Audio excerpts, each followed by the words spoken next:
진노를 다 쏟지 않으시는 하나님 은혜라고 하는 큐티 제목으로 말씀을 나누도록 하겠습니다. 이어지는 본문입니다. 어제 20장 1절 이하에서 포로로 끌려가 있는 이스라엘 백성들 가운데 백성을 대표하는 장로들이 에스겔에게 찾아왔습니다. 하나님에게 구하기 위해서 온 것이죠. 뭘 구해요? 하나님의 뜻을 구하려고 한 것이죠. 구하면 주신다고 했기 때문에. 근데 하나님이 에스겔에게 뭐라고 말씀했다고요? 난 절대 대답하지 않을 거다. 구하지 말라 그래라. 왜요? 하나님의 뜻을 구하는 게 꼭 이방의 사람들이 점을 치는 것과 같거든요. 자신들은 죄악을 그대로 가지고 있으면서 자신들은 변하려고 하는 마음이 하나도 없으면서 그냥 미래를 알고 싶은 거죠. 우상을 숭배하고 음행을 저지르고 하나님의 말씀을 어기고 불의를 행하면서 그냥 미래에 자신들이 지금 힘들고 어려우니까 거짓 선지자들이 멸망하지 않는다? 혹 포로로 끌려가도 2년 있으면 돌아온다? 이런 이야기를 했는데 지금 시간이 가면 갈수록 수년이 지났는데도 좋아질 여력은 없어 보이고 쉽지 않으니 선지자인 에스겔을 찾아온 거죠. 아니야, 구하지 못하게 해라. 듣지 않는다. 너희들 죄악의 눈으로 본 대로 행하고 타락한 본성이 원하는 대로 살아가면서 절대로 응답하지 않을 거야. 구하지도 말아라. 그러나 당신은 당신의 의와 영광을 위해서 그들을 영원히 버리지는 아니하시겠다고 하나님이 그렇게 말씀하셨죠. 오늘 본문 말씀은 그 내용을 조금 더 확대해서 10절부터 17절까지는 출애굽 1세대가 어떻게 생활해 왔었는지, 18절 이하에서는 출애굽 2세대가 어떠한 모습을 보였었는지를 과거의 시간을 거슬러 올라가서 그들의 모습들을 통해서 지금 남유다의 안타까운 모습들을 하나님이 고발하시는 거라고 볼 수 있습니다. 여러분, 역사는 분명히 처음부터 마지막까지 하나님의 계획 속에서 직선으로 흘러가고 있어요. 그러나 역사는 또한 반복이죠. 그렇지 않아요? 하루가 24시간이라 벌써 5시간이 지났고 새벽 예배 끝나고 저도 사택 들어가면 7시 정도 되는데, 그리고 나선 또 내일 설교 준비하고 오늘 저녁 설교 마무리하고 또 목회적인 부분들 돌아보고 저녁에 예배 드리고 그리고 또 잘 거예요. 하루는 그렇게 마무리되게 되어 있어요. 근데 그 다음날 또 어떻게 되죠? 또 새벽 예배 드리고 기도하고 말씀 나누고 목양을 또 하다가 저녁 때 사택에 들어가서 쉬다가 또 말씀 묵상하다가 또 잘 겁니다. 직선이지만 그 직선 가운데 반복인 것처럼 성경의 구약의 이스라엘 백성들, 아브라함부터 시작해서 모든 백성들이 살아갔던 그 시간들은 하나님의 섭리 속에서 예수 그리스도의 재림을 향해서 가고 있는 것입니다. 그러나 그 속에서 되어지는 모든 삶의 모습들은 동일한 걸 보여준다는 거죠. 동일한 메시지를 보여주고 있다는 거예요. 그것을 보고 우리는 오늘을 살아가고 있는 우리에게 그럼 나는, 우리 가정과 공동체는 어떻게 할 것인가에 대한 분명한 영적인 각성을 갖고 봐야 된다라고 하는 것이죠. 아멘. 이것은 그때 얘기고 그 사람들 얘기고 나는 달라. 여러분, 전혀 그렇지 않습니다. 동일한 것이죠.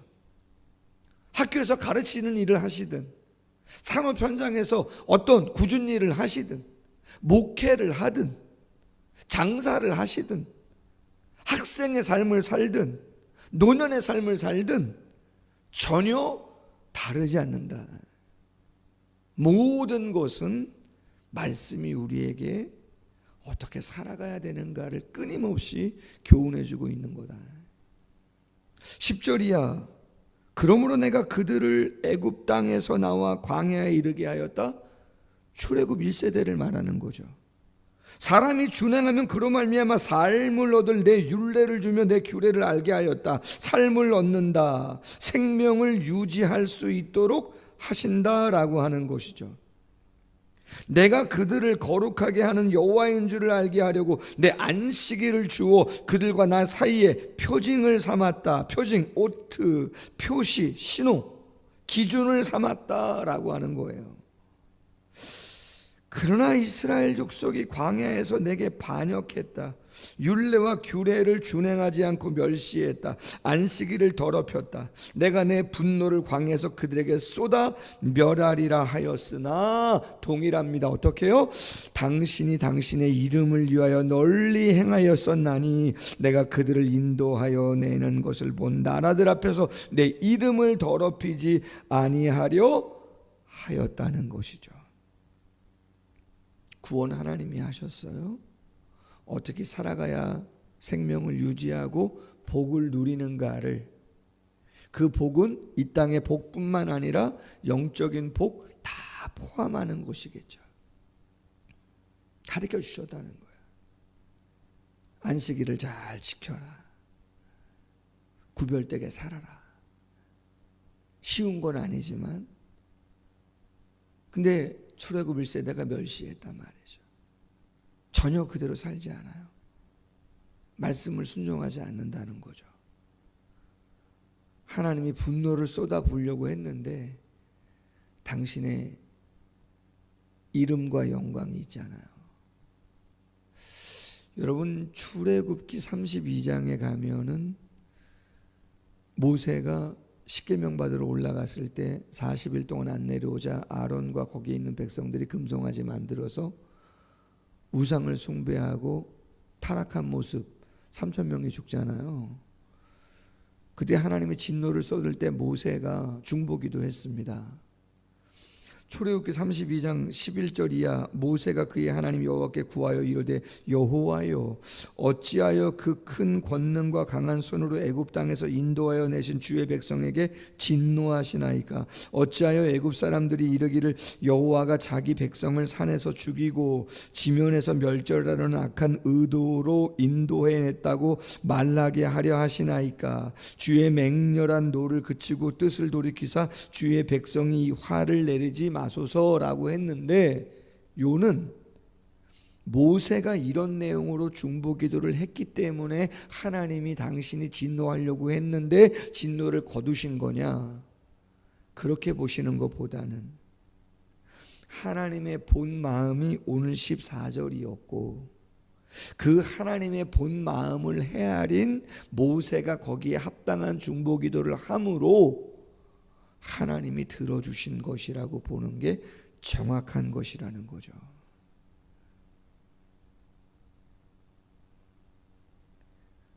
하나님의 마음인 거죠. 그래서 은혜예요, 솔직히는. 그래서 감사인 것이죠. 하나님이 저희를 선택했다고 하는 것이 얼마나 큰 은혜고 감사인가를 모른다는 거예요.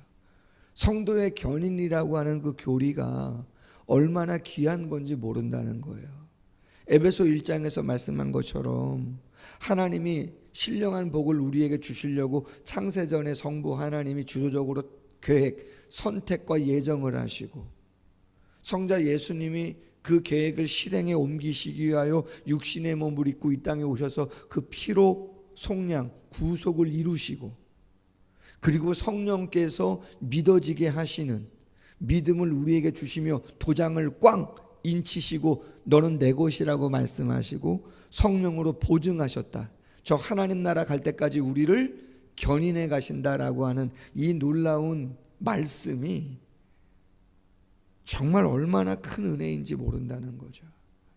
우리에게 평안을 가져다 주는 것은 우리 자신의 그 무엇보다 하나님의 열심이고 하나님의 신실함이신 거죠.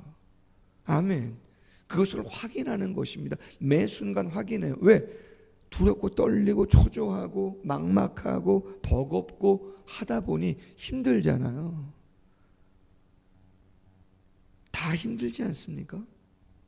그럼 그 힘든 상황과 환경 속에서 무엇으로 그걸 떨쳐버리고 마음의 평안을 얻을 수 있느냐? 그렇죠. 하나님 안에서죠.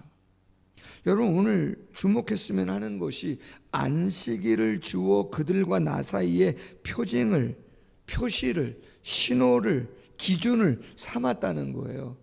안식일을 지키라는 것이 하나님의 율법이지만 그게 무거운 율법이 아니라는 거예요.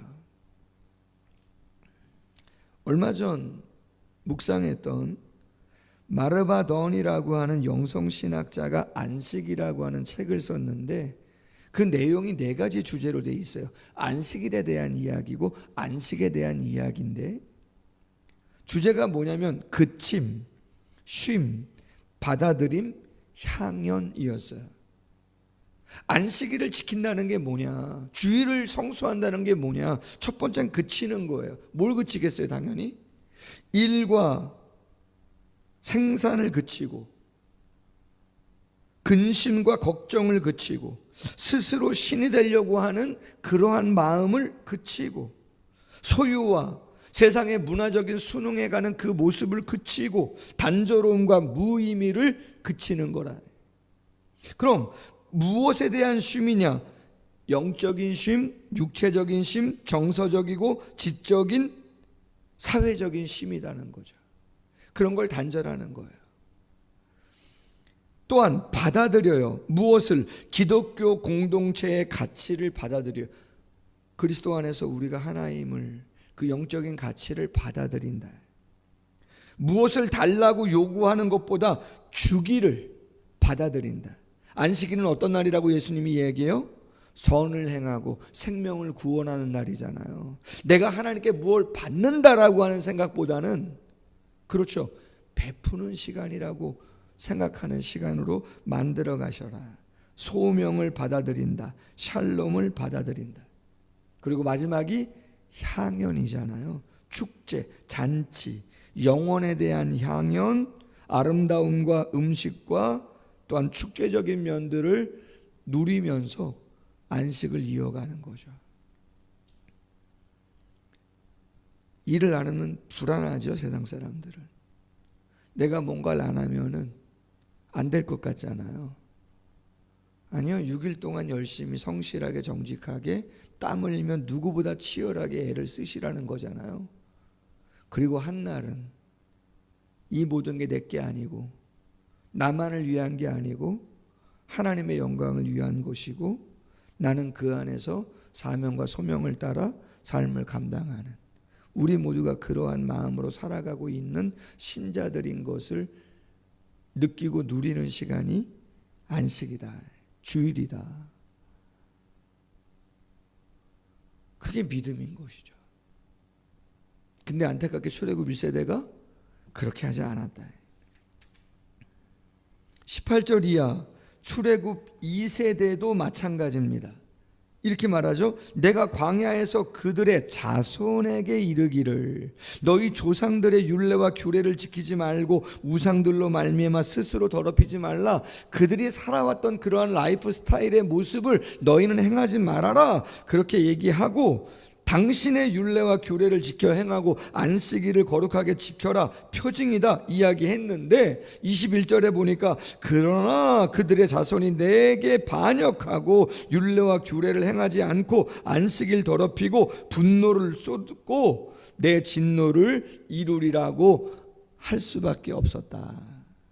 그러나 동일하죠. 22절에 뭐라고 말해요? 내가 내 이름을 위하여 내 손을 막아 달리 행하였다. 내가 그들을 인도하여 내는 것을 본 여러 나라 앞에서 내 이름을 더럽히지 아니하려 하였음이로다. 동일하죠, 패턴이. 그럼 여러분, 출애굽 1세대가 그랬으면 2세대도 그랬으면 지금 이 땅을 살아가는 신약시대에 저희들은 어떻겠냐는 거죠. 아까 말씀드렸잖아요. 역사는 한쪽 면에서는 직선이지만 달리 생각하면 반복이라는 거죠. 똑같습니다. 하나님이 우리에게 말씀하시는 거, 약속을 주시잖아요. 이렇게 해라. 그러면 생명을 얻는다. 복이다. 그게 사명이다. 선택은 누가 하죠? 선택은 철저히 저희가 합니다. 선택은 우리 자신이 하는 것이죠. 영적인 교훈 첫 번째는, 여러분, 믿음이라는 것은 기적과 같은 신비한 일이 아니라 말씀을 듣고 순종함으로 자라간다라고 하는 거예요. 여러분, 출애굽 1세대가 기적을 얼마나 많이 봤습니까? 출애굽 2세대는 광야에서 얼마나 많은, 가나안에서 얼마나 많은 기적을 봤습니까? 정복하면서. 근데 그들이 믿음이 확 자라갔나요? 예수님 당시에 공생의 3년 동안 예수님이 기적을 얼마나 많이 행하셨습니까? 그럼 기적을 본 사람들이, 경험한 사람들이 믿음이 팍팍 자라갔나요? 여러분, 오해하시면 안 됩니다. 여러분이 무슨 현실적인 기도를 가지고 막 기도하고 계시는지 모르지만, 그러한 기도의 응답이라고 하는 눈에 보이는 것들이 응답되었다고 해서 여러분의 신앙의 인격이나 여러분의 신앙의 수준이 자라간다고 보시면 착각이다. 기적과 신앙의 인격은 정비례한다? 그렇지 않습니다. 그렇지 않아요. 믿음이 자라가는 것은 말씀에 대한 순종입니다. 하나님이 주신 그 말씀을, 안식일을 구별해라, 주일을 지켜라, 내 규례와 율례를 지켜 행해라. 여러분, 그 드러나지 않는 일들이에요. 어려운 일들이에요. 새벽을 깨워라, 좋은 습관을 가져라. 여러분, 좋은 습관 들이는 거 쉽지 않다고 말씀드렸잖아요. 나쁜 습관은 들이려고 하지 않아도 그냥 알아서 되는 거잖아요.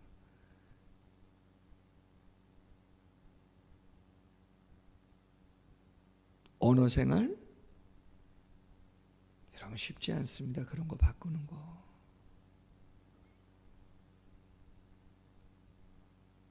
기적을 통해서 믿음이 자라가는 거 아니에요. 그건 아주 적은 부분이죠.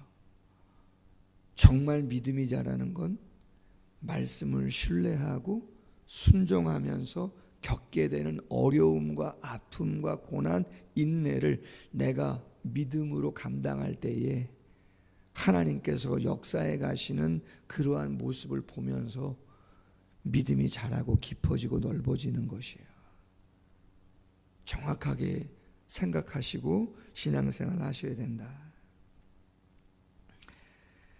두 번째는, 믿음이 없는 자는 하나님으로부터 어떤 약속의 성취도 받지 못함을 생각하셔야 된다. 하나님 어제 뭐라고 말씀하셨어요? 구하지도 말라 그러잖아요. 이스라엘 장로들이 에스겔에게 왔잖아요. 하나님에게 구하려고. 그랬더니 하나님이 어떻게 해요? 야, 구하지도 마라 그래라.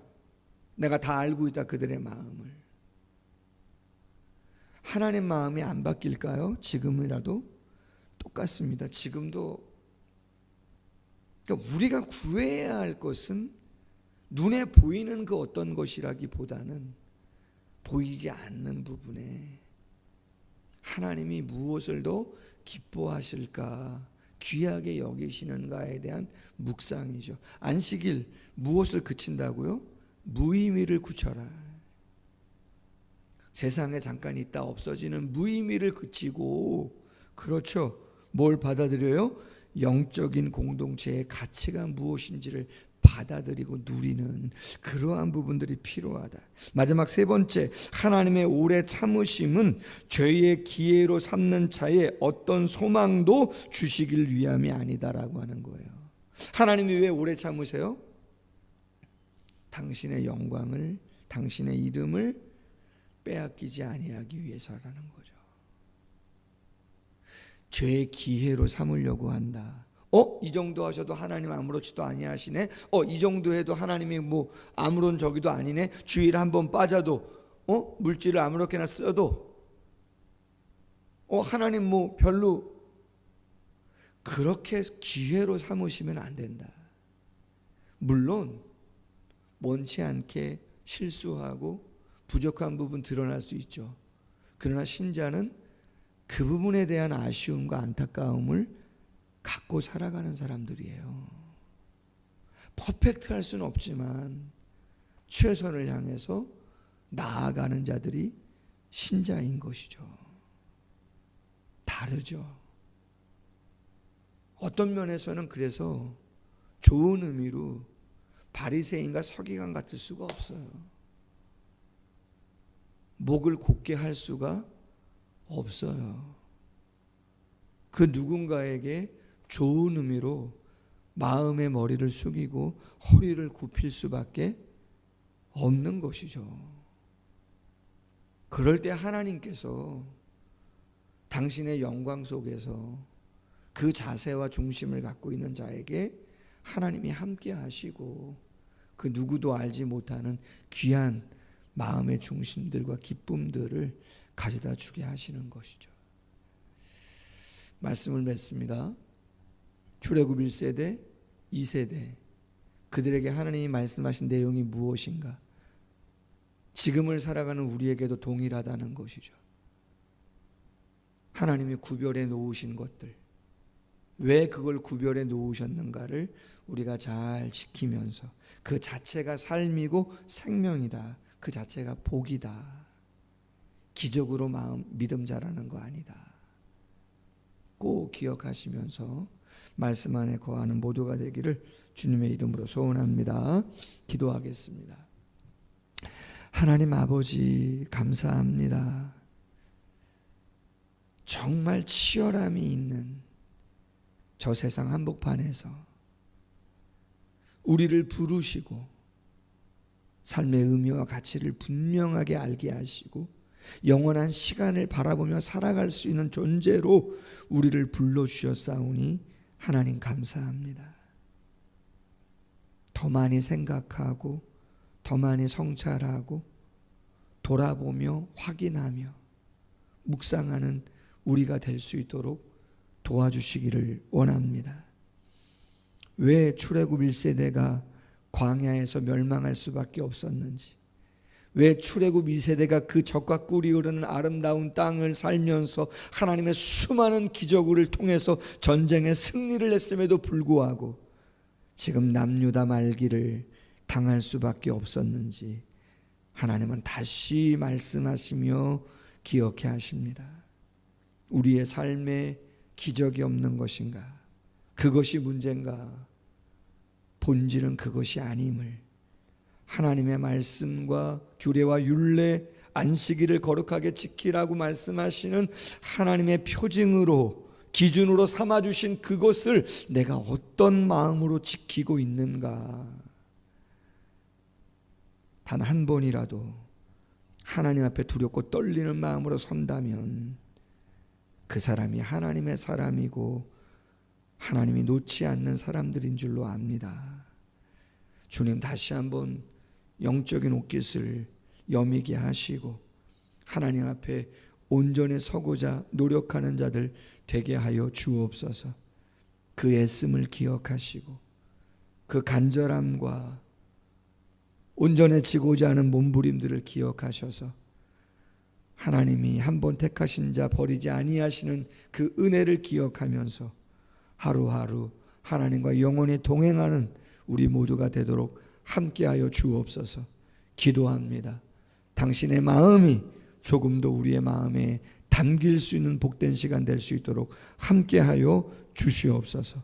감사하며 예수님의 이름으로 기도하옵나이다. 아멘. 계속해서 기도합니다.